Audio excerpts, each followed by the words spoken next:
மூலமந்திரம்.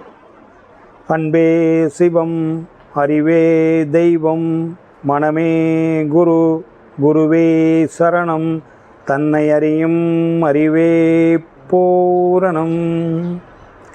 பெற்றோர் வணக்கம். அன்னையும் பிதாவும் முன்னறி தெய்வமாய் அனுதினம் தொழுவது நம்முதல் கடமையாம். உமதருளால் குருகருள் பெறுவேனே, குருகருளால் உலகை அறிவேனே. மகரிஷிகளின் அருளொளி பெற எனக்கு உரு கொடுத்த தாயே தந்தையே, அன்னையும் பிதாவும் முன்னறி தெய்வமாய் அனுதினம் தொழுவது நம்முதல் கடமையாம். அன்னைக்கு வணக்கம், தந்தைக்கு வணக்கம், குரு வணக்கம்.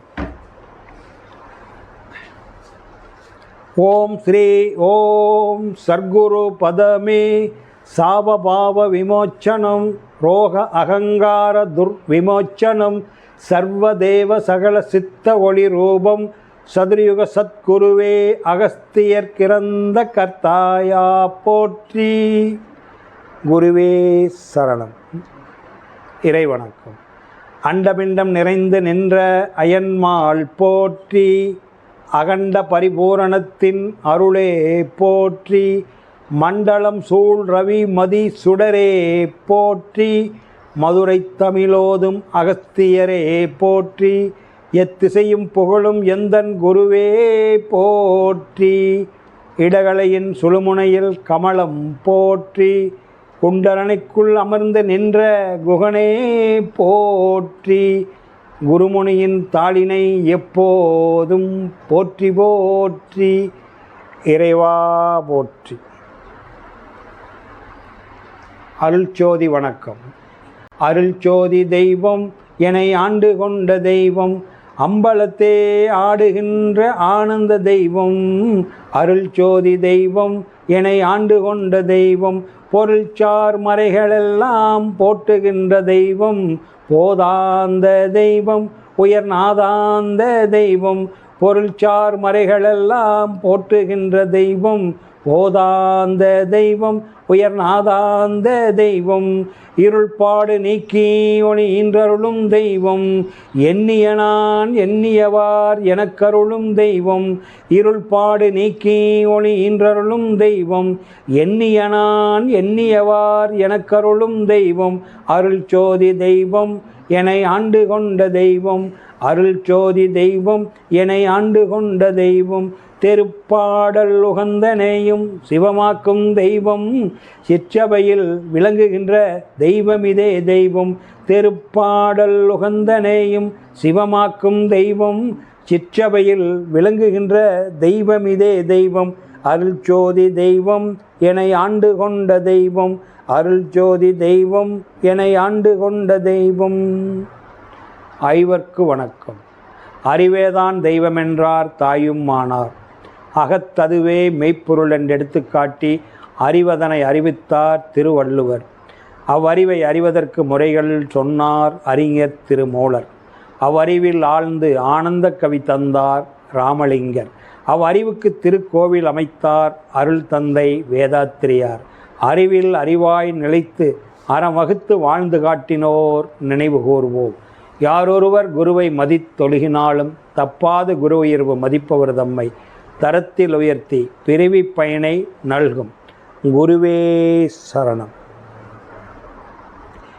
இப்போ நமக்கு உங்களுக்கு வேறு ஏதாவது சந்தேகம் இருந்தால் கேளுங்க. யாருக்காவது என்ன சந்தேகம் இருந்தால் கேளுங்க. சிவர்ணத்து இறைவனை பற்றி, கடவுளை பற்றி சொல்லுங்க. எப்படி தோணுச்சுன்னா வீரனும் அப்போ அவங்க உருவமாற்றம் குரங்கு நம்ம மனசு இப்போ குரங்கு இருக்கிறாங்க. இப்போ ஏன் மாறுறதில்லை? மனுஷனாக தான் இருக்கிறது. எப்படி அதை நடந்தது அப்படின்னு கேட்குறேன். மனுஷனாக இப்போ ஏன் மாறுறதில்லை? ஏன் மனுஷனாக எங்கே மாறுறதில்லைன்னு நினச்சிக்கிறேன். குரங்குக்கு தான் மனுஷனாக பிறகு எடுத்தோம். இப்போ குரங்கு இருக்குது. இப்போ அவங்களுக்கு இப்போ ஏன் குரங்குலாம் மனுஷனாக மாறுறதில்லைன்னு கேட்குறேன். அப்படியா? இப்போ மனுஷன் நிறைய பெருகிட்டான், அதனால் ஊருக்குள்ளே மாறி காட்டாது. ஊருக்குள்ளே அது காட்டுக்குள்ளே நடக்கும். ஆப்பிரிக்கன் காட்டெல்லாம் இருக்குதுங்கிறாங்கல்ல, வெளியே காடெல்லாம் இருக்குதுங்கிறாங்க. அங்கே எது எதோடு சேருதுன்னு யாருக்கு தெரியும்? எது எதோடு? இங்கேயும் மனித மாதிரியே நடந்துக்கிறான். இங்கே அது மனிதனோட வாழ்கிறதுனால மனித தன்மைக்கு மாறிக்கிட்டு இருக்குது, அது மாறிக்கிட்டு இருக்குது. நீ மாற முடியாது. அது எந்த இடத்துல ப்ராசஸ் ஆகுதோ, பல லட்சம் ஆண்டுகளுக்கு முன்னாடி நடந்த சமாச்சாரம். முதல்ல ஒன்று ஆராய்ச்சி பண்ணி பார்த்துப்போ, அப்புறம் கண்டுபிடிச்சிக்கலாம். அதான் சொல்கிறேன், எல்கேஜி புஸ்தகத்தை படிக்காத எம்பிஏ பாடத்தை சொல்லி தெரிஞ்சிக்க முடியாது. ஏன் மாறுறது இல்லைன்னா 10 லட்சம் ஆண்டுகளுக்கு முன்னாடி பின்னோக்கி பார்த்தீங்கன்னா தெரிஞ்சுக்கலாம் எப்படி மாறிச்சுன்னு. சேட்டையை வச்சு சொல்கிறது, நேரடியாக பிறக்குதே இல்லையா, அத்தனை மிருகத்தையும் சொல்கிறான்ல. ஏன்டா குரங்காட்ட தாவற, மரத்துக்கு மரத்து தாவிக்கிட்டே இருக்கிறான். ஏன்டா நாயாட்ட குலைக்கிற, என்ன பாம்பாட்ட சீர்ற, அவன் முகத்தை மாதிரி சிங்கம் மாதிரி கழிக்கிறான், அவன் தேள் மாதிரி கொட்டிக்கிட்டே இருக்கிறான். எல்லா மிருகம் வந்துருச்சே இல்லையா? குணங்கள்ல தான் அது எல்லா விந்தும் இருக்குது. பரமாய சக்தியில் பஞ்சமாபூதம் தரமாறி தோன்றும் பிறப்பு. அவையார் சொல்கிறாங்க, பரமாய சக்தியில் பஞ்சமாபூதம் தரமாறி தோன்றும் பிறப்பு. தரம் மாறி மாறி மாறி மாறி தான் வந்திருக்கிற. அப்போ சபரிநாத்தை பின்னோக்கி போகும்போது இந்த பேர் சபரிநாத் இல்லை, உடம்பு அம்மா, உயிர் அப்பா. இந்த உயிர் எங்கேருந்து வந்தது? நான் சாப்பிட்ட உணவுனால் வந்தது அப்பா அம்மாவுக்கு. உணவுன்னு ஒன்று சாப்பிட்லின்னா உயிரே இருக்காது, செத்து போயிடும். முதல்ல உணவு தெரிஞ்சுக்கணும். அப்போ உணவுன்னு இல்லைன்னா செத்து போயிடும். அதான் வழிபாட்டில் 6 வழிபாட்டு சொன்னல, அது இறை வழிபாடு. அன்றைக்கே சொல்லியிருக்கிறேன், நம்ம சாப்பாட்டுக்கு அப்புறம் அந்த கிளாஸ் நடத்துகிறேன். அந்த 3 ஞாபகமாக கேளுங்க. வழிபாடு முறையில் 6, தியானம் செய்கிறதுல 6, தானம் பண்ணுறதுல ஒரு தானம் பண்ணுறோம்ல அதில் 6 வகை, இறப்பில் 6 வகை. இந்த 3 6ஐயும் சொல்லி முடிச்சுக்கலாம் சாப்பாட்டுக்கு அப்புறம். அப்போ இந்த சுத்தவெளி சுழற்சின்னு ஒன்று இல்லைன்னா அணு உற்பத்தி ஆகாது. அணுன்னு ஒன்று இல்லைன்னா விண்ணுக்கு வேலை கிடையாது. விண்ணு சுழலினா காற்றுக்கு வேலை கிடையாது. காற்றுன்னு ஒன்று சுழலினா நெருப்புக்கு வேலை கிடையாது. நெருப்புன்னு ஒன்று சுழற்சி இல்லைன்னா நீர் கிடையாது. நீரினுடைய இருப்பு இல்லைன்னா மண் கிடையாது. மண்ணுன்னு ஒன்று இல்லைன்னா புல் கிடையாது. புல்லுன்னு ஒன்று இல்லைன்னா வண்டு கிடையாது. வண்டுன்னு ஒன்று இல்லைன்னா புழு கிடையாது.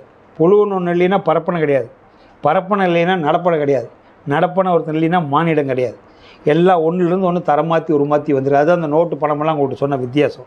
இதையெல்லாம் அவ்வளோ சீக்கிரம் நான் ஈஸியாக விளக்கிடலாம், உங்களால் புரிஞ்சிக்க முடியாது. அது புரிஞ்சுக்கிறதுக்கு உங்களுடைய மனம் ரொம்ப நிசத்தமாக 0 பாயிண்ட்டுக்கு வரணும். இது பிரம்மையான பயிற்சி நீங்கள் கேட்குறது. அப்போ தான் அதை புரிஞ்சிக்க முடியும். எனக்கு தெரிஞ்சிருக்கிறதுனால எல்லையே ஒரு ஆசையாக நான் சொல்கிறேன். அதில் உங்களால் முதல்ல மனம் தியானம் பண்ணி உடம்பு அமைதிப்படுத்தணும். எந்த நினப்பும் வரக்கூடாது. ஒரு நாளைக்கு உட்காந்துருந்தீங்கன்னா கூட 24 மணி நேரம் உனக்கு ஃபோனு வரக்கூடாது. அப்படி இருக்கிற போது தான் இதெல்லாம் உள்ளே ஏறும். அது வரைக்கும் நம்ம தெளிவு தான் படுத்துகிறோம். தெளிவு புரிஞ்சுக்கணும். இதை தெரிஞ்சுக்கிட்டு ஏன் அதை படித்தாங்கன்னா மறுபடியும் அதான் பிடிச்சிக்கணும். இங்கே கிடைக்கிற சந்தேகத்தில் தான் விளக்கம் கேட்கணும். இது தேவையில்லாதே அத்தனை படித்தான்னு நினைப்பான். இதெல்லாம் சொல்லித்தரது பூரா விட்டுருவான். அத்தனையும் மனசந்தானே படித்தாங்கன்னு நினைக்க மாட்டான். எவ்வளோ உயர்ந்த தேவாலயமாக இருக்கட்டும், எவ்வளோ உயர்ந்த மசூதியாக இருக்கட்டும், எவ்வளோ உயர்ந்த பெரிய கோயிலாக இருக்கட்டும், தப்பில்லை. அதெல்லாம் நாம் ஒன்று கூடி வாழ்கிறதுக்காக ஏற்பாடு பண்ண கட்டமைப்பு. அது எப்பவுமே வேணும். அவங்க அங்கங்கே இருந்தால் என்றைக்கு ஒன்று கூட முடியும். அப்போ வெள்ளிக்கிழமை செவ்வாய்க்கிழமை கண்டால் அந்த கோயிலுக்கு வாங்க பார்க்கலாம். ஆச்சா, ஞாயிற்றுக்கிழமை கண்டால் சர்ச்சுக்கு வாங்க பார்க்கலாம். வெள்ளிக்கிழமை கண்டால் தொழுகைக்கு வாங்க, பெரிய மசூதிக்கு வாங்க, அந்த மசூதிக்கு வாங்க பார்க்கலாம். இதெல்லாம் நம்மளை தனித்தனியாக பிரிஞ்சு இருக்கிறவங்கள ஒன்று கூடுறதுக்கு ஒன்றான இடையம். முக்தி அடையிறது அதையும் தாண்டி போகணும். அதையும் தாண்டி போகணும். அதில் ஒழுக்க நெறி எல்லா மதத்துலேயும் ஒழுக்க நெறிக்கு ஒரு கோட்பாடு கொடுத்துருக்காங்க. அதில் அந்த கோட்பாடோட பிசகாத போனால் போதும், அதே போதும். இவன் ஏகப்பட்ட தப்பு பண்ணி சிக்குண்டு போகிறான். சில பேர் கடவுள் இது உண்மையான ரூபத்தை தெரிஞ்சுக்கணும்னா அதிலிருந்து விலகி வந்தால் தான் தெரிஞ்சுக்க முடியும். அதுலேயே இருந்தால் உண்மையான ரூபத்தை, ஏன்னா அதில் அந்த உண்மையான ரூபம் தெரிஞ்சுக்கிறவனுக்கு எல்லாம் ஒன்றுன்னு ஆகி போயிடும். இப்போ இதில் இருக்கிற வரைக்கும் இது என்னுடைய இனம், என்னுடைய மதம், என்னுடைய குலம், என்னுடைய கோத்திரம்னு சொல்கிறீங்கள, இதை தள்ளிட்டு நான் இல்லை, நான் தனி அகம் பிரம்மாஸ்மின்னு நினைக்கிறவனுக்கு தான் அதை ஒட்டும். இப்போ நம்ம போய் சோறு போடுறோம், அங்கே போய் தேங்காய் வளை வச்சு கும்பிட்டுட்டு பூச்சி கும்பிட்டுட்டு நான் நின்று கும்பிட்டுட்டுலாம் இருக்க மாட்டேன். சோத்தை ஆக்கி போட்டு வந்துடும், ஜாமி எழுத ஆக்கி அங்கே போய் சாமி பார்த்துலாம் கும்பிட்டுட்டு இருக்க மாட்டேன். கோயில் ஆக்கி போட சொல்கிறாங்கன்னு ஆக்கி போடுறேன். அங்கே ஒரு 5 நிமிஷம் கூட நின்று கும்பிட மாட்டேன். அது எனக்கு தேவையில்லை. அது எனக்கு தேவையில்லை. மக்களுக்கு சோறு ஆக்கி போட சொல்கிறாங்க, அந்த கோயிலில் வச்சு போட்டு வரேன். சாமி கும்பிட்றவளுக்கு ஆக்கி போடுறனாலே சாமி கும்பிட்டு வர போகிறதில்ல. அது அது எனக்கு கொடுக்குமா? அடுத்த மாதம் எனக்கு 100 பேர்த்த கொடுனா அதை அனுப்பிச்சிடுமா? எங்கேருந்து அனுப்பும்? அனுப்பாது. மனசன் தான் அனுப்புவான். மனசனுக்கு அறிவு இருந்தால் தான் வரும். ஆனால் என்ன ஒன்று, அங்கே போனால் 4 பேர்த்த நம்ம சனத்தை பார்க்கலாம். நம்ம ஒன்று கூடி வாழ்கிறதுக்கு அது வேணுமில்ல. காரியம் நடக்காது. காரியம் நடக்கிறதுக்கு அது உதவாது. காரியத்துக்கு நீ தான் சாதிக்கணும். அப்போ சபரிநாத் பேர் சபரிநாத் இல்லை, உடம்பு சபரிநாத் இல்லை, இந்த உயிர் சபரிநாத் இல்லை. அப்போ இந்த உயிர் எங்கேருந்து வந்து சாப்பிட்ற தாதுக்கள்லேருந்து வந்தது. 7 தாதுவாக மாறும் எந்த உணவு சாப்பிட்டாலும். 7 தாதுவாக மாறி இதை 7 பிறப்பும்பா. 7 பிறப்புனா பிறப்பில் 7 வகை இருக்குது. ஆனால் 7வது ப்ராசஸில் தான் பிறப்பும் எடுக்கும். மொத்த பிறப்பில் 7 வகை இருக்குது வெளியே. அதனால் நீர் வாழ்வின 1, தாவர இன 2, ஊர்வின 3, பரப்பன 4, நடப்பன 5, மானிடர் 6, அப்புறம் உனி, இந்த மாடு நாய் ஆயிலர்கள் அது மேலே உனின்னு இருக்கும், 7 பிறப்பும் அதுதான். நீ சாப்பிட்றதுல 7வது ப்ராசஸில் உயிர் விந்தும் கீழே இறங்கும். ஃபஸ்ட்டு நீ சாப்பிட்ற சாப்பாட்டில் நீ எந்த சாப்பாடு சாப்பிட்டாலும் அதை முதல்ல நீருக்கு எடுத்துக்க, ரசம் எடுத்துக்கும். 2வது ரத்தத்துக்கு எடுத்துக்கும், 3வது ரத்தம் வந்து சதையாக மாறும். 4வது சதையை வந்து தாங்கி பிடிக்கிற எலும்பாக மாறும். 5வது வந்து என்னென்னா உங்களுக்கு மஜ்ஜையாக மாறும். 6வது மூளை செல்களுக்கு போகும். மூளை செல்கள்லேருந்து முதுகுந்தண்டு வழியாக வளைஞ்சி 7வது அப்படியே தேன் மாதிரி விண்ணா கீழே இறங்கி வரும். அந்த முதல் இத்தனை ப்ராசஸில் வந்து அப்படி வருது. அப்புறம் 7வது தாது தான் பிறகுது, 7வது தாது தான் பிறப்பெடுக்குது. 7வது தாது தான் விந்து பிறப்பெடுக்குது. அப்படியே தயிர் மாதிரி வெண்ணெய் மாதிரி வரும். விந்தின் நிறமே விண்ணு, விண்ணின் நிறமே விந்து. அதுதான் பரமாய சக்தியில் பஞ்சமாபூதம் தரமாறி தோன்று பிறப்புன்னா அந்த விண்ணின் நிறம் வேணுமோ அதனுடைய விந்தின் நிறம், விந்து நிறம் வேணுமோ அது ஆகாயத்துக்கு பற்றின விந்து, அதுதான் உயிர். ஆகாசம் தான் உசுறு. புரியுதுங்களா? அதே தான் உசுறு. அதனால் அது வந்திருக்குது. இவ்வளோ சமாச்சாரத்தை உன்னை விட்டுட்டு எங்கே போய் பார்ப்ப? அப்போ சபரிநாத் கழிச்சிக்கிட்டு போனால், அப்போ சபரிநாத் எங்கேருந்து வந்தான்? பேர் சபரிநாத் இல்லை, உடம்பு சபரிநாத் இல்லை, உயிர் சபரிநாத் இல்லை. கடைசியில் சபரிநாத் எங்கே போய் உணவில் போய் முடிகிறான். உணவு எங்கேருந்து வந்தது? அது தாவரத்துலேருந்து வந்தது. தாவரம் எதுலேருந்து வருது? மண்ணிலிருந்து வருது. மண்ணுக்கு எது உசுர கொடுக்குது? நீர் கொடுக்குது. நீருக்கு எது உசுராக இருக்குது? நெருப்பு இருக்குது. நெருப்புக்கு எது உசுராக இருக்குது? காற்று இருக்குது. காற்றுக்கு எது உசுராக இருக்குது? காற்றையே உன்னால் உணர்த்த முடியும், பார்க்க முடியாது. காற்றுக்கு உசுராக இருக்கிறது எது? ஆகாசம். ஆகாசம் எதில் சொல்லிட்டு இருக்குது? வெளியில், சுத்த வெளியில் சொல்லிட்டு இருக்குது. சுத்த வெளி எதில் இருக்குது? இருள் வெளியில் இருக்குது. இருள் வெளியில் நின்றுக்கிட்டு இருக்குது. இருள் வெளியில் நின்றுட்டு இருக்குது. இதைத்தான் வால்மீகி பெருமான் சொல்லுவார், வணங்குறார். இந்த இப்படி கழிச்சிக்கிட்டு போனதான் வால்மீகி பெருமான் சொல்லுவார். ராமாயணம் தான் தெரியும் வால்மீகி எழுதின ராமாயணம். இருள் வழியே நின்ற பாதை. இந்த பாட்டை கேளுங்க, பரிபாச தேவையில்லை, நீங்களே புரிஞ்சுக்கலாம் உள்ள. அப்போ அங்கேருந்து வணங்குறார் வால்மீகி பெருமான். 16 வரி இந்த பாட்டு. இந்த பாட்டினுடைய வரி 16 வரி. அந்த பாட்டு வரும். இருள் வெளியாய் நின்ற சிவன் பாதம் போற்றி, எழுத்ததன் விவரத்தை விளக்கி சொல்வேன். அருவுருவாய் நின்றது எதுவோ அதுவே எழுந்ததாகும். ஆதி அண்ட பிண்டம் அதுவே ஆகும். திரு உருவாய் ரவிமதியாய், திருன்னா 3, திரு உருவாய் ரவிமதியாய்.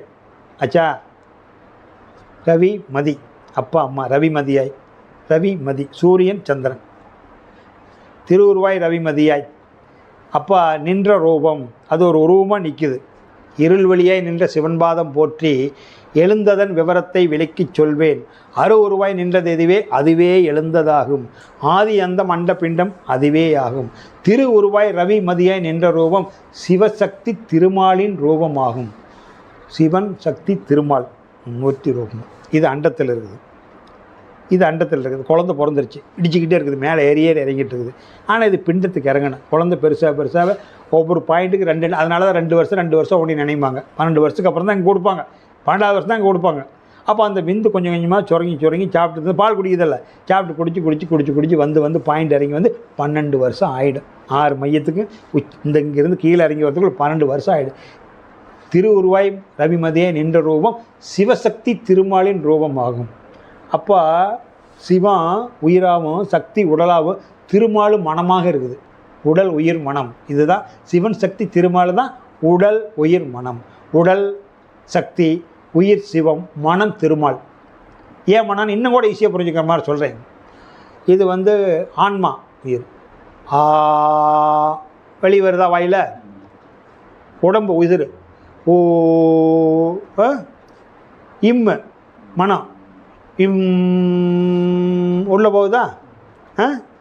அப்போ அகாரம், உகாரம், மகாரம். அப்போ மகாரம் தான் இருக்குது. கிராமத்தில் ஒரு சொல்லுவாங்க தெரியுமா? மலையேற போனாலும் மச்சான், மலையேற போனால் மச்சான் துணை வேணுமா. மலையேற போனாலும் மச்சான் துணை வேணுமா. இந்து மதத்தில் மகாவிஷ்ணு சிவபெருமானுக்கு என்ன ஆகுது? மச்சன்னை. அப்போ அவருக்கு 12 வருஷம் கீழே இறங்கி வந்துட்டார். இனப்பெருக்கம் பண்ணிக்கிட்டு இருக்கிற திருப்பார்கடலுக்கு வந்து 2 வருஷமாக இறங்கி வந்து விந்து இறங்கி வந்து 13வது வருஷத்தில் சேட்டை பண்ணுதுன்னு சொன்னல. 12 வருஷம் வனவாசம் போயிட்டான்ல. 12 வருஷம் வனவாசம் போனால் பித்து பிடிச்ச மாதிரி இருக்கு. 13வது வருஷம் அந்நியானவாசமா. அந்த டீன் ஸ்டார்ட் ஆகிடுதில்ல 13ல். தனக்குன்னு ஒன்று தேடுறான் பாரு. 12 வருஷம் வனவாசத்துக்கு அப்புறம் தானே இடம் கேட்குறான், எனக்கு ஒரு இடத்துக்கு கொடுங்க ஆடுறதுக்குன்னு. இது 12 முடிஞ்சு 13ல் சேட்டை பண்ணுதில்ல. வீட்டில் பென்சிலுக்கு இருக்குது, போனை பார்க்குது, இல்லை செட்டிங் பண்ணுதில்ல, வேணும் வாழ ஆசைப்படுதில்ல. அது டீனில் அந்த விந்து இறங்கி வர டைம் அது. புரியுதுங்களா? எல்லாம் இங்கேயே கேட்டிருக்கிறீங்களா? அது 7 வருஷத்துக்கு அது வேலை பண்ணும். 19 முடிகிற வரைக்கும் 7. அதுக்குள்ளே அது வந்து அது தப்பு இல்லை, அது எவல்யூஷன் ப்ராசஸ் நடக்குது. அந்த டீனேஜில் கீழே இறங்கி வரும். அதனால் திருவுரு ரவிமதியாக நின்று இங்கே வரும்போது 12 வருஷம் ஆகிடும். 13வது வருஷத்தில் அந்த சேட்டை பண்ணும். திரு உருவாய் ரவிமதியாக நின்ற ரூபம் சிவசக்தி திருமாலின் ரூபமாகும். வரு உருவம் சிவசக்தி வடிவமாகும். இந்த உலகத்தில் தோன்ற உருவமெல்லாம் அவனுடைய வடிவந்தானொழி வேறு எதுவும் இல்லை. அதனால தான் சிவனின்று சக்தி இல்லை, சக்தி என்று சிவம் இல்லைன்னா நீங்கள் உருவத்தை தேடிக்கிட்டு அலைஞ்சிக்கிட்டு இருக்காதீங்க. ஈஸியாக புரிஞ்சுக்குங்க. அதனால் அவனின்று அணு அசையாதுன்னா நீங்கள் வந்து எல்லாத்துலேயும் அப்ளை பண்ணி பார்க்கணும் திருநாவை. அதாவது கண்ணா, சிவனின்று சக்தி இல்லை, சக்தி இன்றி சிவன் இல்லைன்னா நீ வந்து தெய்வத்தை மட்டும் வெளியே தேட்டத்தில் மட்டும் கூடாது. நீ புலங்குற ஒவ்வொரு பொருள்லையும் அது இருக்குது. அவர் இருக்காரு. வண்டியில் வந்து ஆட்டோவில் டயர் ஓடுது, சக்தி இருந்தால் தான் சுற்றுனா சக்தி. ஆனால் அந்த டயர் ஆட்டோவில் ஓடுற டயருக்கு உள்ள ஒரு கடப்பாறை மாதிரி ஒரு அச்சு இருக்குமில்ல, ராடு அச்சா. அந்த ராடு இல்லைன்னா டயர் சுற்றுமா? பஞ்சர் ரைட்டாக கழட்டுறீங்க இல்லை, ராடு அப்படியே தான் இருக்குது, டயர் தானே சுற்றுது. ஆனால் ராடு சுற்றாது. ஆனால் ராடு இல்லைன்னா டயர் சுற்றுமா? அதனால் சிவனின்று சக்தி இல்லை. இப்போ இந்த கதவு போய் வருது, போய் வந்தாவே சக்தி. இது எதை நம்பி இருக்குது? நிலவை நம்பி இருக்குது. ஆனால் நிலவு அசையுமா? அப்போ அதுக்கு என்ன? அசையாத பொருள். இதை எல்லாத்துலேயும் அப்ளை பண்ணிக்க. எதெல்லாம் அசையாத இருக்குதோ, ஆனால் அசையும் பொருள் எல்லாம். ஆனால் அசையா பொருள் இல்லாத அசையும் பொருள் அசைய முடியுமா? முடியாதில்ல. இதெல்லாம் புரிஞ்சுக்கிட்டா தான், இதெல்லாம் தெரிஞ்சுக்கிற போது என்னதுன்னா அப்போ வெளியே ஒன்றும் இல்லைன்னு உனக்குள்ளே வந்துடுவேன். வெளியே இருக்கிறதெல்லாம் தெரிஞ்சுக்கிட்டீங்கன்னா ஒன்றும் இல்லைன்னா எடுத்தோன்னே உபதேசம் கொடுத்துட்டு பண்ணுன்னா தியானம் பண்ண முடியாது. இப்போ திருவுருவாய் ரவிமதியாய் நின்ற ரூபம் சிவசக்தி திருமாலின் ரூபமாகும். வரு உருவம் சிவசக்தி வடிவமாகும். எல்லா உருவமும் இந்த சிவனும் சக்தி. அதாவது வடதுருவம் தென் துருவம் காந்த சக்தி, அது வச்சுங்களேன், காந்தம் இல்லாத இல்லை. வரு உருவம் சிவசக்தி வடிவமாகும். வந்ததிலும் போனதிலும் மனதைவை, வந்ததும் போனதும் வாசியாகும். எது வந்தது? காற்று. எது போனது? காற்று போச்சு. காயமே பொய்யடா காற்று அடித்த பையங்கள, காற்று தான் உள்ளே வந்து பூந்துது. அந்த காற்றை நீ காத்துக்கலையே, காத்துக்கலையே. நீ காத்துக்க ஒன்றும் இல்லை, காத்துக்கலையப்பா, விட்டடிச்சிட்டியப்பா. காற்றை நீ காத்துக்கணும். கண்ட இடத்துல பேசுகிற, கண்ட இடத்துல வைக்கணும்னு ஓடுற, உனக்கு எவ்வளோ ஸ்டாக் கொடுத்துருக்கானோ ஒரு ஃபிட் பண்ணியிருக்கான், எல்லா காற்றையும் வெளியேறிடுச்சு, உள்ள கிணறு வறண்டு போச்சு. அவ்வளோதான். காற்று உள்ளே இருக்கணும். காற்று உள்ளே இருந்தால் தானே பழுவுன்னு குதிக்கும். காற்று இல்லைன்னா பழுவுன்னு படுத்துக்குமே. டயரு வந்து பாதி காற்று குறைஞ்சாவே அமுங்குது இல்லைங்க. ஆமாம், வண்டி ஓடாதில்ல. இப்போ நீங்கள் பழுவுன்னு வச்சுருக்கிறீங்க, ஃபுல்லாக காற்று அடித்தா குதிக்குது இல்லை. அந்த பழுவுல காற்று, அந்த பாலில் காற்று குறைஞ்சிட்டா அடித்தா, காற்று இருந்தால் அடிச்சிங்களா எகிருதில்ல. கையில் ஒரு தட்டுனா உங்களுக்கு மேலே போகும், இல்லைன்னா சொத்துன்னு கீழே தானே விழுவோம். அப்போ காத்துக்க. வந்ததிலும் போனதையும் மனசுவை, வந்ததும் போனதும் வாசியாகும். வானில் வரும் ரவிவதையும் வாசியாகும். சூரியன் சந்திரன் இது வரைக்கும் கடவுளாக நினச்சிக்கிட்டு இருந்தேன், ஆனால் அதுவும் காற்று நாளான உருண்டைங்கிறார். சூரியன் சந்திரன் தான் உயர்வுன்னு நினச்சிக்கிட்டு இருந்தேன், அதுவும் காற்று நாளான உருண்டைதாப்பாங்கிறார். வானில் வரும் ரவிமதியும் வாசியாகும். வாசினா காற்று, நல்லா பிடிச்சிக்குங்க. வானில் வரும் ரவிமதியும் வாசியாகும். சிந்தை தெளிந்திருப்பவனே சித்தன், ஜெகமெல்லாம் சிவமென்று அறிந்தோனே சித்தன். நந்தி என்ற வாகனமே ஸ்தூல தேகம். தோழனா அணுக்களான தேகம். இது நந்தினா உடம்பு, நடும்பனா உடம்பு, ஆன்மா எல்லாம் ஒன்று. ஆன்மா உள்ளே இருக்குது, உடம்பு வெளியே இருக்குது, நந்தி உள்ளே இருக்குது. நந்தி என்ற வாகனமே ஸ்தூல தேகம். நந்திங்கிறது ஆன்மா. இந்த ஆன்மா பரமாத்மாவை பார்த்துட்டு இருக்குது. ஆமாம், அங்கே சூட்சுமத்தை பார்த்துட்டு இருக்குது. இது அங்கே போய் சேரணும். பெரிய பெரிய சிவன் கோயிலில் அங்கே நந்தி ஒன்று இருக்கும், வெளியே கீழே சிவன் கோயில் அடிவாரத்தில் குட்டி நந்தி ஒன்று வச்சுருப்பான். அது என்னோட எல்லா கோயிலும் எப்படி இருக்காது. சில கோயில் ஆகம விதிப்படி இருக்கிற கோயில் இருக்குது. என்னை வந்து அடைஞ்சிட்டின்னு அர்த்தம். இத்தனை நாளாக நீ வெளியே இருந்தியல்ல, எனக்குள்ளே வந்து சேர்ந்துட்டின்னு அர்த்தம். அதுக்காக பக்கத்தில் ஒரு குட்டி நந்தி வச்சுருப்பாங்க, சின்ன. ஆமாம், கீழே அடிவாரத்தில் பாதத்தில் எல்லாம் கொண்டு வந்து சேர்ந்துட்டுன்னு அடையாளம். எல்லா கோயில் இருக்குது. எல்லா கோயிலும் இந்த நந்தி தான் இருக்கும். அங்கே சில வரலாற்று கோயில், அங்கே கீழே பெரிய சிவன் கோயில் பாருங்கள், அங்கே ஒரு நந்தி இருக்கும். உள்ளுக்குள்ளே ஒரு நந்தி இருக்கும். அந்த உள் ரூமில் வச்சுருப்பாங்க, அதாவது கருவறையில் வச்சுருப்பாங்க. இது அது போய் சேர்ந்துருச்சுன்னு அர்த்தம், அதுக்கு அடையாளம். அதனால் நந்தி என்ற வாகனமே ஸ்தூல தேகம். நாக்கு மூக்கு கண்மூக்கு செவியாகும். நான்முக கண்மூக்கு செவியாகும். சிந்தி தெளிந்திருப்பவனே சித்தன், ஜெகமெல்லாம் சிவமென்று அறிந்தோனே சித்தன். நந்தி என்ற வாகனமே ஸ்தூல தேகம். நான்முகம் கண்மூக்கு செவியாகும். அச்சா, அப்போ தந்தி முகன் சிவசக்தி திருமூச்சாகும். தந்தி முகம்னா முதுகும் தண்டு, தந்தி முகன் முதுகன் தண்டு, அது தந்திக்க மாதிரி இருக்கல முதுகன் தந்தி முகன் சிவசக்தி திருமூச்சாகும். 2 மூச்சு அப்பம்மா இங்கேருந்து வர்றதை அப்படி வந்து இதில் வந்துட்டு போயிட்டுருக்குது. இங்கே வலதுகால் பெருவரில் ஆரம்பிக்கிறது, இங்கே இடதுகால் மூக்குக்கு வரும். இடதுகால் பெருவரில் ஆரம்பிக்கிறது, வலதுகால் மூக்கு வழியே வந்து போகும், உள்ளுக்குள்ளே வந்து இங்கே பிரிஞ்சு போகும் கனெக்ஷன். அப்படி அந்த பாம்பு விநாயகர் கோயில் அரச மரத்துக்கடியே பாம்பு நிற்கும், பாம்பு இப்படி பின்னிக்கிட்டு போகுதில்ல, 2 பாம்பு கொத்துதில்ல. இங்கே நம்ம உடம்புல அந்த முதுகு தண்டில் 8 போட்டு நம்பர் 8 நம்பரை உட்கார வச்சேன்னா எப்படி இருக்கும், அந்த 8 மாதிரி இருக்கும் பார்த்தீங்களா.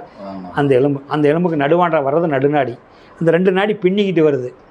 அங்கே வந்து இங்கே வந்து உட்காரும், இங்கே வந்து உட்கார பாம்பு வந்து இதை கொத்தணும், இதை வந்து கொத்துனா தான் உபதேசம் கொடுக்கறது. அப்போ என்னாச்சுன்னா தந்தி முகன் சிவசக்தி திருமூச்சாக 2 மூச்சு இந்த கம்பத்து வழியே போயிட்டு வந்துகிட்டு இருக்குதுன்னு சொல்கிறாரு. தந்தி முகன் சிவசக்தி திருமூச்சாகும். தந்தை தாய் ரவிமதி என்று அறிந்து கொள்ளே. உன்னுடைய அப்பா அம்மா யார்?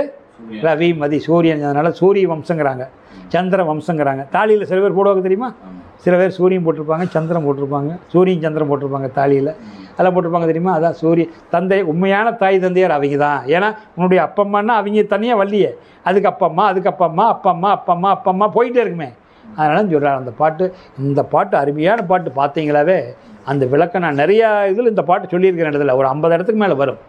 அதுக்கு அது பிரித்து பார்த்தீங்கன்னா தெரியும். அதனால் இருள் வெளியாய் நின்ற சிவன்பாதம் போற்றி எழுந்ததன் விவரத்தை விளக்கிச் சொல்வேன். அருவுருவாய் நின்றது எதுவே அதுவே எழுந்ததாகும். ஆதி அந்தம் அண்டப்பிண்டம் அதுவே ஆகும். திருவுருவாய் ரவிமதியாய் நின்ற ரூபம் சிவசக்தி திருமாலின் ரூபமாகும்.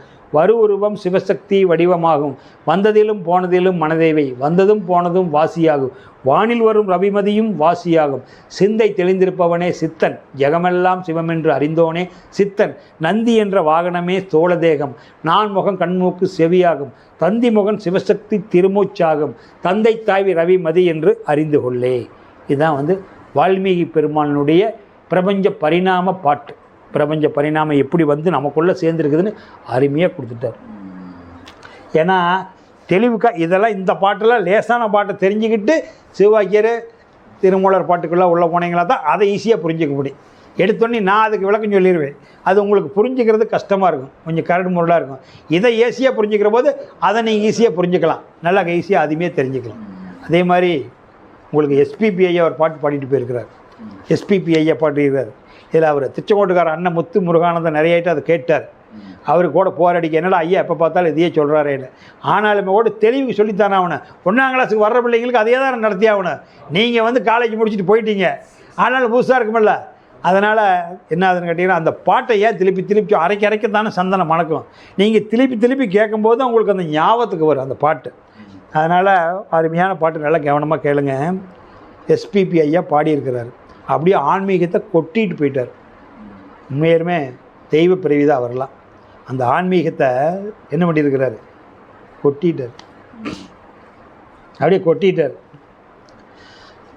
ஆன்மீகம் என்னவென்று யாருக்கும் தெரியலை, காரணம் ஆண்டவன் யாருன்னு புரியலை, அல்லாவும் ஈஸ்வரனும் ஒன்றுன்னா விளங்கலை, ஆன்மாதான் கடவுளுன்னா நம்பவே முடியலை, ஆன்மீகம் என்னவென்று யாருக்கும் தெரியலை, காரணம் ஆண்டவன் யாருன்னு புரியலை, அல்லாவும் ஈஸ்வரனும் ஒன்றுன்னா விளங்கலை, ஆன்மாதான் கடவுளுன்னா நம்பவே முடியலை, ஆணவம் உள்ளவரை ஆன்மீகம் இல்லையடா, ஆணவம் உள்ளவரை ஆன்மீகம் இல்லையடா, ஆண்டவனை அறிவதற்கு நாணயம்தான் இல்லையடா, ஆணவம் உள்ளவரை ஆன்மீகம் இல்லையடா, ஆண்டவனை அறிவதற்கு நாணயம்தான் இல்லையடா, நான் என்பதுள்ளவரை நாடகம் நடக்காது, உன்னுடம்பை வெறுக்காமல் உனக்கேதும் புரியாது,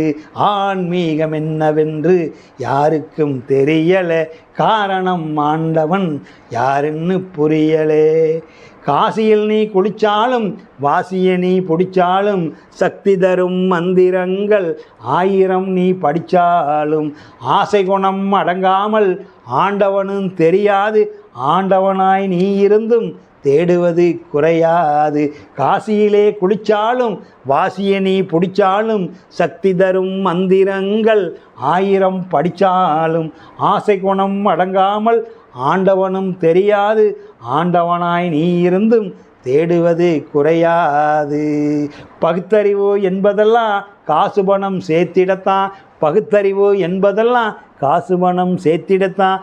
பகவானின் கீதை கூட பொழுதினை போக்கிடத்தான். பகுத்தறிவு என்பதெல்லாம் காசு பணம் சேர்த்திடத்தான். பகவானின் கீதை கூட பொழுதினை போக்கிடத்தான். பகவானின் கீதை கூட பொழுதுபோக்கத்தான். மதத்தின் மீது வைத்த பற்றை மறைநூலில் வைத்திடடா. மதத்தின் மீது வைத்த பற்றை மறைநூலில் வைத்திடடா. மனதை அளித்த மனிதனெல்லாம் இறைவன் என்று அறிந்திடடா.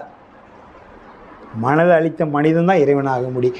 யோகியனாய் ஆகும் முன்னே யோகியாய் மாறுவதா. யோகியாய் ஆகும் முன்னே யோகியாய் மாறுவதா. யோகத்தை அறிந்த பின்னும் போகத்தை நாடுவதா. யோகியாய் ஆகும் முன்னே யோகியாய் மாறுவதா. யோகத்தை அறிந்த பின்னும் போகத்தை நாடுவதா. நீ இன்னும் யோகி நல்ல யோக்கியனாவே ஆகலை. அவன் ஒரு யோக்கியனா யோக்கி மாதிரி பேசுகிறான் சொல்கிறீங்களா ஊருக்குள்ளே. அவன் ஒரு யோக்கியனாடா. நீ இன்னும் யோக்கியனாவே ஆகலை. நீ வந்து தியானம் சொல்லி தரலாமா? அதுக்கான தகுதி வேணும். நீ வேணாம். நீ யோக்கியனே ஆகலை. நீ என்ன அடுத்தவனு சொல்லித்தர? இன்னும் முதல்ல யோக்கியன்னு ஆக்கிக்க. பரவாயில்லையா நான் தியானம் கற்றுக்க வந்திருக்கிறேங்க, இந்த ஆள் பரவாயில்லைங்களா சொல்லித்தரேன்னா நல்லா டுபாக்கோரா என்ன ஏதுன்னு கேட்டு தெரிஞ்சுக்கிட்டல நீங்கள் வரணும். நீயே என்ன யோக்கியன் ஆகலை? வேஷம் போட்டுக்கிட்டு இருந்தா என்ன பண்ணுறது? யோகியனாய் ஆகும் முன்னே யோக்கியனாய் ஆகும் முன்னே யோகியாய் மாறுவதா. யோகத்தை அறிந்த பின்னும் யோகத்தை அறிஞ்சிக்கிட்டேன். கடவுள் உனக்கு இருக்கிற காட்டி கொடுத்துட்டேன். அப்புறம் எனக்கு 100 பத்திரிக்கை வந்திருக்குது. பஸ்ஸிலிருந்து தவறி விழுந்துட்டேன். எடுத்து பார்த்தா பசீர்பாய் கல்யாணம்னு போட்டிருக்குது. அதுக்கும் போகணும்னா வீட்டுக்கு வர்ற பத்திரிக்கைலாம் போன முத்து வேலை பார்க்குற. நீ வந்து இளையாமலையிலேருந்து திருச்செங்கோடு போகிறதுக்குள்ளே ஒரு வாரத்துக்கு வந்து கூலிக்கு வந்துட்டு தறிப்பட்டையில் வந்துட்டு போகிறதுக்கு 100 பேர்த்துட்டு பழகி இருப்பேன். நாளைக்கு பார்க்குறவங்களாம் கொடுப்பான், பத்திரிக்கை கொடுப்பான். எல்லா பத்திரிக்கையும் போனீங்கன்னா நேரம் தாங்குமா? பார்க்குறேன் வைக்கத்தான் செய்வான். ஒரு ரத்தத்தோடு பிறந்தது 2 இருக்குதா 4 இருக்குதா, அதோடு விட்டுட்டு போ. அப்புறம் அதுக்கெல்லாம் ஏன் போயிட்டுருக்கிற சொல்லு பார்க்கலாம். அப்போ உங்களுக்கு யோகத்தை அறிஞ்சிக்கிட்டேன். யோகத்தை நாடலாமா? நாடக்கூடாது. நேர்மையாய் வாழ்பவனே கடவுளில் பாதியடா. தன்னைத்தான் அறிந்தவனோ தரணியிலே கடவுளடா. யோகத்தை அறிந்த பின்னும் போகத்தை நாடுவதாய். நேர்மையாய் வாழ்பவனே கடவுளில் பாதியடா.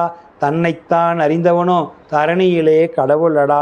நேர்மையாய் வாழ்பவனே கடவுளில் பாதியடா. தன்னைத்தான் அறிந்தவனோ தரணியிலே கடவுளடா. இந்த மாதிரி இந்த பாடலெல்லாம் விளக்கம் தெரிஞ்சுக்குங்க. ஏன்னா எளிமையான பாட்டு நிறைய சித்தர்கள் பாடலாம் நிறைய சொல்லியிருக்கிற ஏற்கனவே. அதையெல்லாம் சொல்லிட்டு கொஞ்சம் எளிமையான பாட்டை பொறுக்கி கொடுத்து மக்களுக்கு கண்டுபிடிக்கிறேன்னா நாம் கேட்ட பாட்டு வந்த பாட்டு தான் இருந்தாலும் அதில் இருக்கிற விளக்கத்தை உண்மையான விளக்கத்தை தெரிஞ்சுக்கிற போது உங்களுக்கு ஒரு மன வலிமை கிடைக்கும். எல்லாமே இந்த சக்தி பற்றி எழுதியிருக்காங்க, நீங்கள் தெரிஞ்சுக்கலாம். ஆச்சா, அதே மாதிரி அருமையான பாட்டு நீங்கள் பார்த்தீங்களா? வால்மீகி பெருமான் பாட்டு சொல்லிட்டேன், எஸ்பிபி ஐயா பாட்டு ஒன்று சொல்லிட்டேன். அதே மாதிரி இஸ்லாத்தில் ஒரு பாட்டு இருக்கும், அருமையான பாட்டு, பயனுள்ள பாட்டு. பாடநூல்லாம் கூட அந்த பாட்டு இருக்கும். கேள்விப்பட்ட பாட்டு தான், நாம் கேள்விப்பட்டது தான். ஆனால் அதில் இருக்கிற கருத்துக்குள்ளே போய் பார்க்கும்போது தான் இதெல்லாம் தியானத்துக்கு உண்டான பாட்டு. இதெல்லாம் வேதாந்தத்துக்கு உண்டான பாட்டு இல்லை, சித்தாந்தத்துக்கு உண்டான பாட்டு அந்த பாட்டு. அதனால் அந்த பாட்டெல்லாம் சித்தாந்தத்துக்கு உண்டான பாட்டு. இறைவனிடம் கையேந்துங்கள், அவன் இல்லை என்று சொல்லுவதில்லை. பொறுமையுடன் கேட்டு பாருங்கள், அவன் பொக்கிஷத்தை மூடுவதில்லை. இல்லை என்று சொல்லு மனம் இல்லாதவன், ஈடு இணை இல்லாத கருணையுள்ளவன். இல்லை என்று சொல்லு மனம் இல்லாதவன், ஈடு இணை இல்லாத கருணையுள்ளவன். இன்னல் வட்டு எழுங்குரலை கேட்கின்றவன், எண்ணங்களை இதயங்களை பார்க்கின்றவன். ஆசையுடன் கேட்பவர்க்கு அள்ளித் தருபவன், அல்லல் துன்பம் துயரங்களை கிள்ளி எறிபவன். பாசத்தோடு யாவரையும் பார்க்கின்றவன், பாவங்களை பார்வையினால் மாய்க்கின்றவன். இறைவனிடம் கையேந்துங்கள், அவன் இல்லை என்று சொல்லுவதில்லை. பொறுமையுடன் கேட்டு பாருங்கள், அவன் பொக்கிஷத்தை மூடுவதில்லை. அல்லல்படும் மாந்தர்களே அயராதீர்கள், அல்லாவின் பேரருளை நம்பி நில்லுங்கள். அவனிடத்தில் குறையனைத்தும் சொல்லி காட்டுங்கள், அன்பு நோக்கி தருகவென்று அழுது கேளுங்கள். இறைவனிடம் கையேந்துங்கள், அவன் இல்லை என்று சொல்லுவதில்லை. தேடு நேயர் நெஞ்சங்களில் குடியிருப்பவன், தேடாத மனிதருக்கும் உணவளிப்பவன். தேடும் நேயர் நெஞ்சங்களில் குடியிருப்பவன், தேடாத மனிதருக்கும் உணவளிப்பவன். வாடும் இதய மலர்வதற்கு வழிவகுப்பவன், வாஞ்சியோடு யாவருக்கும் துணை நிற்பவன். இறைவனிடம் கையேந்துங்கள், அவன் இல்லை என்று சொல்லுவதில்லை. பொறுமையுடன் கேட்டு பாருங்கள், அவன் பொக்கிஷத்தை மூடுவதில்லை. அலை முழங்கும் கடல் படைத்து அழகு பார்ப்பவன், அலைகள் மீது மலைகள் மீது ஆட்சி செய்பவன். அலை முழங்கும் கடல் படைத்து அழகு பார்ப்பவன், அலைகள் மீது மலைகள் மீது ஆட்சி செய்பவன். தரணியெங்கும் நிறைந்திருக்கும் மகா வல்லவன், தலையெங்கும் நிறைந்திருக்கும் மகா வல்லவன், மகா வல்லவன். இறைவனிடம் கையேந்துங்கள், அவன் இல்லை என்று சொல்லுவதில்லை. பொறுமையுடன் கேட்டு பாருங்கள், அவன் பொக்கிஷத்தை மூடுவதில்லை. குருவே சரணம், குருவே சரணம், குருவே சரணம். நிறைய பண்ணிக்கலாம். நம்ம சாப்பிட்டு அடுத்த சந்தேகம் உங்களுக்கு தான். அப்போ நான் சொல்ல வேண்டியதெல்லாம் சொல்லிட்டேன். இதே போதுமானது. இதுக்கு மேலே கொடுத்தனால வயிறு செவி ஏறாது. நீங்கள் தியானம் வந்து நான் சொல்லி கொடுத்தது பண்ணுங்கள். எப்படி பண்ணுறதுன்னு எனக்கு கேசட் அனுப்புகிறேன், உங்களுக்கு ஒவ்வொருத்தருக்கும் அனுப்பிச்சிட்றேன். அதில் என்ன பாயிண்ட் சொல்கிறேன்னா மனப்பாடம் ஆகிற வரைக்கும் அதை பார்த்துக்கிட்டு பண்ணுங்கள். அந்த பாயிண்ட் பண்ணுங்கள். மனப்பாடம் ஆயிடுச்சுன்னா தேவையில்லை. ஆச்சா, உங்களுக்கு இப்போ ஐயாவுக்கு அவர் ஐயாவுக்கெல்லாம் இவங்களுக்கெல்லாம் அடுத்த நிலையை காட்டி கொடுக்கணும். உங்களுக்கு நான் சொல்லிவிட்டு இவங்களுக்கு மறுபடியும் காட்டி கொடுக்குறேன். ஏன்னா இவங்களுக்கு வந்து இப்போ வந்து ஏற்கனவே என்ன தவம் பண்ணிகிட்டு இருக்கிறீங்க? இல்லை துரியம் பண்ணுறீங்களா? ஆகுனே அதான் இப்போ துரியம். உங்களுக்கு துரியம் இது தொட்டு கொடுக்கணும், துரியம் கொடுக்கணும். இதை ஒரு மாதம் 2 மாதம் பண்ணிட்டீங்களா, அப்புறம் இதை விட்டு வெளியே தான் போயிடணும். சோரிஞ்சந்திரனுக்கு போய்க்கலாம். அதில் இப்போ வந்து உச்சி மையத்தவம், ஆதி மையத்தவம், அப்புறம் போய்க்கலாம். இதை வந்து நம்ம புருவ மையம். இப்போ வர்றவங்களுக்கு இவங்களுக்கு நெஞ்சு மையம் கொடுத்துருக்குறேன். நீங்கள் வந்து நேரடியாக புருவ மையம் கொடுத்துட்டேன். எல்லாம் நீங்கள் சமாளிச்சுக்கிறீங்க ஈடுபாடாக இருக்கிறதுனால. இந்த இப்போ புருவ மையம் நேராக வாங்கிட்டு போனதெல்லாம் தலை வலிக்குது, தலை சுற்றுதுங்கிறாங்க. அதனால் கொடுக்கறதில்ல. முதல்ல இதை செய்ய முடியுதான்னு பார்த்துட்டு தான் கொடுக்கறது. அதனால் நெஞ்சு மையம், புருவ மையம், உச்சி மையம், ஆதி மையம் அதெல்லாம் வச்சுருக்கிறது. வேறு ஒன்றும் இல்லை. இதை வந்து ஆக்கினை துரியன் துரியாத இதுன்னு சொல்லுவாங்க. அந்த மாதிரி சில மார்க்கத்தில் நாம் வச்சுக்கலாம். இதோடு நிறைய பண்ணிக்கலாம். உயிர்கள் வாழ்த்து. எல்லா உயிர்களும் இன்புற்று வாழ்க, கொல்லா விரதம் குவளையமெல்லாம் ஓங்குக, நல்லோர் நினைவு நாடெங்கும் பரவுக, வள்ளல் மலரடி வாழ்க வாழ்கவே.